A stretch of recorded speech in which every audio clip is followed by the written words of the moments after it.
ఇంటి దొంగని ఈశ్వరుడు కూడా పట్టుకోలేడు అంటారు. కరెక్ట్ మాట అది. ఇంటి దొంగను ఈశ్వరుడు కూడా పట్టలేడని పెద్దలు చెప్తారు.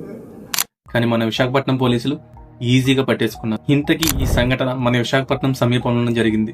ఇంతకీ రాబరీ చేసింది ఏ హవారీ బిహారీ గ్యాంగో కాదు, ఇంట్లో ఉన్న సొంత కొడుకే ప్లాన్ చేశాడు.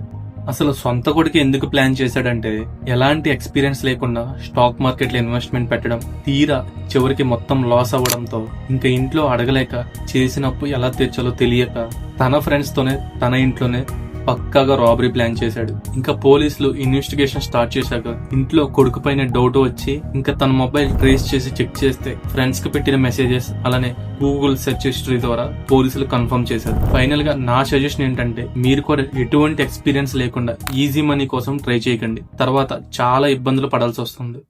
ఇలాంటి ఇన్ఫర్మేటివ్ అండ్ ట్రెండింగ్ కంటెంట్ కోసం మన ఛానల్ ని లైక్, సబ్స్క్రైబ్ అలానే మీ friends and family members share చేయడం మాత్రం మర్చిపోకండి.